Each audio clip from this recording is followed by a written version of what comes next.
ମାର ଆଗମନରେ ସତେ ଯେମିତି ନାଚି ଉଠୁଛି ଏ ଧରିତ୍ରୀ।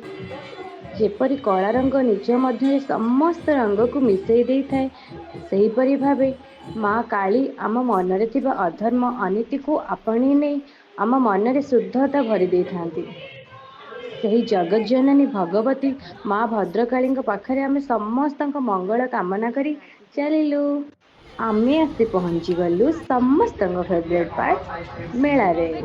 ସେଠି ଆମର ଦେଖା ହେଲା କଂସ ମହାରାଜଙ୍କ କାହାଣୀ। ଆଜ୍ଞା ହଁ, ଆମେ ସବୁ କିଛି ବୁଝିଗଲୁ ସେ ଯାହା କହିଲେ। ତାପରେ ଆମେ ଆସି ପହଞ୍ଚିଗଲୁ ଦୋଳି ପାଖରେ। ଦୋଳି ଦେଖିକି ଆମର ଛୋଟ ବେଳର ମୁହୂର୍ତ୍ତ ସବୁ ତାଜା ହେଇଗଲା। ହଁ, ଆମେ ଛୋଟବେଳକୁ ଫେରି ପାରିବାନି ସତ, ବଟ୍ ଏଇ ସବୁ ସ୍ମୃତିକୁ ସାଇତି ରଖି ଜୀବନରେ ଆଗକୁ ବଢ଼ିବାରେ ବହୁତ ଆନନ୍ଦ ଥାଏ।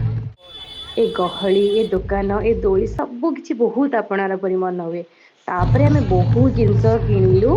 ଆଉ ଏଇଟା ଖାଇଲୁ, ଏଇଟା କଣ ନିଶ୍ଚିତ ଭାବେ କମେଣ୍ଟ କରନ୍ତୁ। ଆମେମାନେ ବହୁତ କଷ୍ଟରେ ଆପଣମାନଙ୍କ ପାଇଁ ଭିଡ଼ିଓ କରୁଛୁ। ପ୍ଲିଜ୍ ଆପଣଙ୍କ ଭଲ ପାଇବା ଆମ ପାଇଁ ରଖନ୍ତୁ। ଲାଇକ୍, ସେୟାର ଆଉ ସବସ୍କ୍ରାଇବ୍ ପ୍ଲିଜ୍ କରନ୍ତୁ।